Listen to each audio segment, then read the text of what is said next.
lang din po, additional info lang. Yung mga dito po sa Pilipinas, i-ready nyo lang din po yung hard copy. Kasi po kami na nandito, kinuha yun, sinend po namin siya sa Kingsport. Hindi, meron po nung time na sinabi na isend namin yung hard copy. So kaya po napilitan din ako na i-print yung requirements. Bali, ito po yung 4 na requirements na prepare. Pero dito rin po ako yung sa Revitalize. Una rin po ang ginawa ko dito. Dinownload ko po yung application. Ito po yun. Ayan. Ito po, ito po yung dinownload. Pag click nyo po yan, ito po yung lalabas. Ito po siya. Ito po yung form, which is PDF. Ito po, pwede nyo rin po itong i-edited. Yung iba, ini-edit siya, ginagawa siyang soft copy. Pwede po sa publisher to kung wala kayong insert text box nga lang po, medyo madiwara. Pero ang ginawa ko po kasi, print ko siya. Tapos po, so ito po yung application na dinownload ko. 110 po to kasi print ko siya una. Tapos nakadikit din po yung cam. Tapos ito po yung pinilapan ko lang sa JC. Tapos po, kinam scanner ko po siya. Kung wala po kayong hindi, ang ginamit ko, download nyo na lang po sa cellphone yung cam scanner para mas maliwanag. Kung wala po talaga kayong scanner din. Then ito po ayan po yung application. Ito lang yung pinilapan ko dito sa JC. Hindi ko na ginalaw itong dito sa payment part. Tapos yung firma lang po sa iba. Hindi ko po siya ginalaw. Ito rin po mismo yung sinend ko sa Kingsport. Tapos ito po yung summary po nung sa e-workshop natin. Inano ko po ito, dinownload ko din po ito noon, tapos saka ko siya print, saka ko siya kinam scanner. Kaya medyo po. Hindi ko pa po kasi kabisado mag-screenshot noon gamit yung laptop. So na-cam scanner din po ito. And then ito po yung pinagbayaran ko sa Nuracash, yung sa ePay, kasi Nuracash po yung ginamit ko. Tsaka ito yung 4 to Sir J. Ayun, transaction receipt nilagay ko din. Ito po kung pwede po kayong mag-open ng Word. Makikita to Sir JC, yung MS Word ko? Hindi. Kita po. Kita po. Pwede po ito, i-copy nyo itong mga to. Kasi picture naman na po itong mga to eh.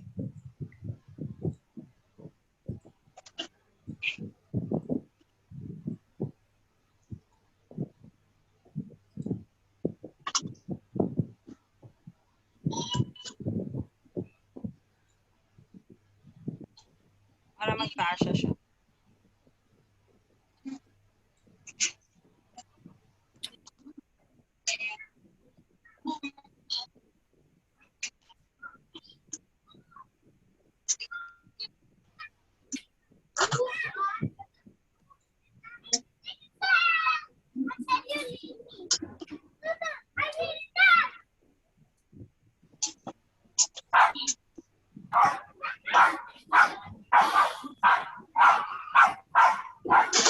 And po pwedeng dito, na nyo po, kinapi-paste ko lang po lahat siya dito, yung picture na 4. Tapos pwede mo na po itong i-save. Hindi ko na po gagawin lahat yung 4. Tapos lagay mo na siya na, halimbawa po, AFP application.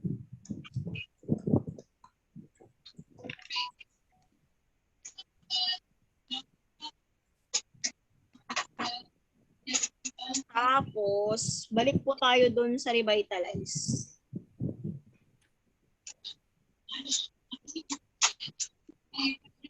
Ayan po, dito na tayo.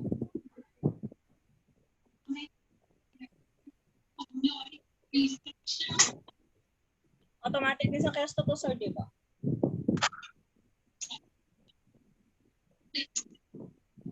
Kiosk 1 yata yan, sis. Ay, kiosk lang ang nakalagay dyan. Hindi siya kiosk 2. Pero same lang din yan. Ano lang din yan. Dito na rin kasi ako nag-upload nun, bro.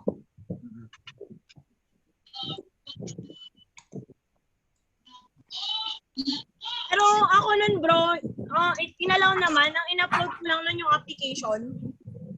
Oo.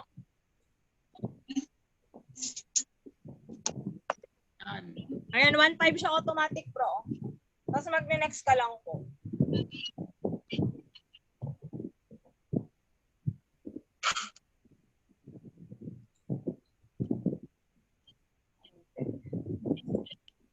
Wala yata ako.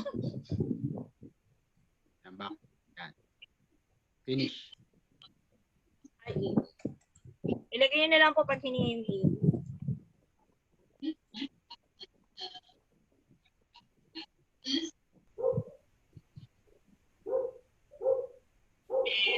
Okay. Ito yun. Yung sa payment to, bro. Pero pag nung nag-upload din ako, dun din sa ginawa mo kanina, bro, sa Kiosk 2. Portal din po. So yung uploading po ganun din. Pero yun lang po yung yung bilin ko dun sa mga nandito sa Pilipinas. I-ready nyo na lang din po yung 4 na yun. Kasi po, meron yung email na na-receive kami noon na kailangan namin siyang i-submit sa Kingsport. Kasi pag-upload mo po ng application, yung ginawa ni Sir JC, may marireceive po kayong email na natanggap na nila yung application mo. Then, i-require po na na i-send nyo siya yung hard copy. Pero picturean nyo din po gaya nung ginawa ko kasi nung nakapasa na po kami, pinag-upload pa po ulit kami ng soft copy. Yung 4 po na ulit na yun yung in-upload namin. Diba, sir, may link dun, Sir JC, no, sa email din natin. Yes po. Ayun. Yun na lang po yung bilin namin sa inyo para kung sakali po, baka po kasi biglang hindi nyo to kinam-scanner or pinicture tapos biglang hingin na i-upload nyo ulit yung soft copy. Para di na po kayo magka-problema. Kasi meron lang nung days, bro, no, na kailangan may upload na natin yun. Parang 7 days lang yata yung binigay sa atin. 1 week po. Pag ano po kasi, pagka nakapasa na po kayo dun sa exam, meron po kayo dong 1 week para po ibigay naman yung copy, no, na soft. Oo. Para po sa certificate nyo. Kasi hindi daw nila i-release yung certificate wala po yung soft copy. Okay? So, bukod dun sa isa-send yung hard copy, i-prepare nyo din po yung soft copy. Andyan din po sa may revitalize kung kanino natin to isi-send meron po yung pangalan dito na kanino mo siya i-care of.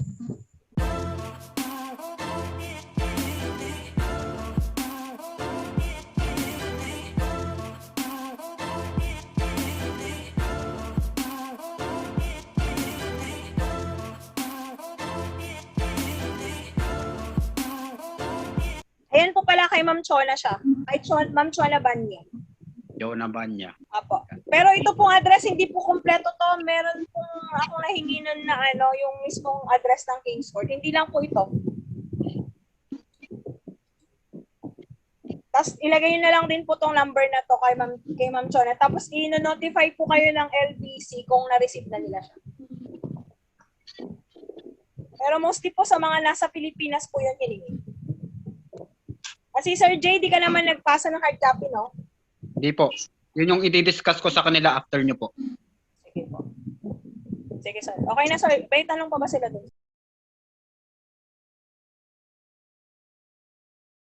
Ito po yung link. Pindutin nyo lang po ito. Lalabas po yun. Iyan po yung inyong... Tanong ko lang po dun sa workshop summary kasi yung ibang workshop ko kasi last year pa. So, okay kaya yun? Okay pa kaya yun? Wala po Okay lang po yun. Wala pong problem yun. I-click nyo lang po to, sir. Okay. Po, 2025 tapos tinapos ko lang recently yun sa akin eh. Okay lang po. Ano naman No pong problem nilagay doon na may siya, na may kung kailan mo dapat na wala naman pong days na nilagay doon na kailangan natapos. Oo. Basta kailangan na po natapos nyo. Natapos nyo dapat. Nag-fill up kasi ako, bro. Yung contact information, dapat ba sa atin dito sa Taiwan o yung sa Pilipinas lang to? Pwede pong pwede pong dyan sa Taiwan kasi kung dito na kayo residence eh. Oo. Pwede na po yung sa Taiwan. Okay. Tapos yung business mailing address, yung office na lang dito sa Taiwan, yung sa Ayan, pwede po. okay, Yes, sige. yes ma'am Crisel. Oh. May dadagdag lang po ako dun para dun sa mga nasa nasa abroad, no? Ayan. So yung sinabi kanina ni Ma'am Andrea, itutuloy ko lang yung para sa mga residing abroad. Ang AFP po, once natapos na po yung exam at nakapasa na kayo, magpapadala po yan ng email na i-require kayong isubmit pa po yung soft copy. No? Ngayon, magbibigay po sila ng email, meron silang isesend sa inyong email na merong link. Okay? Meron pong link yung i-click nyo, tapos i-redirect kayo nun dito. I-redirect kayo dito sa workshop. Dito na po, nasa ano na yan, nasa mismong workshop nyo, dashboard. Yan. So kung makikita nyo po, no, balik tayo sa dashboard, no. Punta tayo sa dashboard. Ayan. So ito po yung aking dashboard, no. 'Di ba ito yung workshop natin, no? Click nyo lang diyan, meron kayong i-direct kayo niyan dito sa ano, dito sa page na to. Yan. Okay po. So parang ano, parang yung email kanina dun sa workshop summary. Meron siyang link na ibibigay na pag kinlik mo, dediretso ka dun sa kung saan mo pwedeng makita yung workshop summary mo, 'di ba? So yung IMG after ng AFP exam, magbibigay din siya ulit ng email na ang link mapupunta kayo dito. Yun po yung pag ano na tapos na kayo mag-exam at nakapasa na kayo. So ngayon, makikita nyo po diyan, no, may nakalagay upload RFP requirements. So pag kinlik nyo po yan, yan. So ganyan yung lalabas. Ayan. So yan na po nakalagay. Congratulations for passing the exam. Your next step, download and fill up the RFP. So parang ganun lang po to, yung ginawa nyo lang din nung una. Tapos upload the completed RFP application form. Tapos upload 2x2 picture. So dapat po may soft copy kayo nung picture. Okay? So dapat may soft copy po kayo nan. Tapos, ayan na po yung ano, no? Tapos dito nyo po siya i-upload. Yan. I-edit ko para makita nyo lang po. I-edit ko siya. So ganito po yung itsura niyan pagka hindi nyo pa na-upload yung ano nyo, requirements nyo. Okay? Nakikita po ba? Yan. Yes po. Ayan. Yes, bro. Ayan. So paano po natin i-upload? Yan. So paano natin i-upload? Ang pipindutin nyo lang po, pagka mag-upload po kayo ng ano, ng soft copy dito, ito po. Pindutin nyo lang to. Yan. Okay? Files yan. Ngayon, ayan. So dito, ayan. I-upload nyo na siya. Choose file. Yan. Ano siya sinili? So, nandiyan dyan po. Yan. So, i-choose nyo lang yung file. Tapos, kunwari, let's say yung 2x2. Kunwari, kunin ko yung 2x2 na picture. O, kunwari, ito. Kunwari, itong form na to. Yan. Ayan. So, yan. Yan siya kunyari, no? Tapos, pag isa-save nyo po siya, pag isa-save as nyo siya, may format po yung ano, may format po yung pag-save ng pangalan. Okay po? Yan. Ganyan po. Okay? So meron po yung ano, may bibigay sila sa inyong sample. Meron sila sa inyong ibibigay na parang pag isinave nyo yung, pag in-upload nyo yung file, dapat ganitong file name pagka isinubmit nyo sa kanila. Okay po? Tingnan nyo, kung mapapansin nyo dito, sa mga in-upload ko, tingnan nyo, Montano JC AFP4. Ayan. Montano JC e-workshop report. Lahat po ganyan magiging ano niyan, Montano JC photo. So ganyan po yung magiging format. Hindi po pwede na kapag in-upload niyo siya, nakalagay scan ano kunyari, AP form, ganun. Yung parang gagawa kayo ng sarili nyong file name. Hindi po. May susundin kayong file name format. So ganyan po ang itsura nun. Anyway, magpapadala naman po yung ano, magpapadala yung IMG ng email instruction regarding dun sa dito para dito. Sinabi ko na lang po para at least alam niyo na dapat meron kayong soft copy. So yun. So kung may questions po, sige po, pwede na po kayo magtanong. Question. Sige po. Question po. Thanks po. Ano po yung 4 na requirements kay Ma'am Andrea at 3 kay Sir JC na in-upload? Ano po yung pang-4? Nilagay ko lang yung ano, yung transaction receipt tapos yung eBay. Para lang makakasigurado. Sis Andrea, bakit meron ka na po kaagad resibo? Eh di ba pag magko-kiosk ka, saka ka palang magbabayad? Kapag magkaka-resibo. Nung Euracash po yung ginamit ko dito, ma'am. So, ibig sabihin, pag magbayad ka, kahit hindi ka pa mag-upload ng form? Yes, ma'am. Walang problema. O kasi yun yung iniisip ko kanina kasi nag-try ako doon sa Si kiosk 2. Ma'am Lori, ang sinubmit ko lang po noon, application form lang po. Nag-submit lang po ako etong resibo, ma'am, tsaka yung approved na Euracash payment dun sa King's Court. Hard copy, sinasabi ni Ma'am Andrea. Yung hard copy lang po. Okay. Pero ang sinubmit ko lang po doon sa application, yung application lang po. Pati workshop, ma'am, hindi ko na ilagay kasi di po ba nangangapa po kami noon, wala naman po kami mapagpanuan. Correct. Kami na lang po ni Sir JC tsaka si Ma'am Cheryl, yun na lang po yung mga ano namin.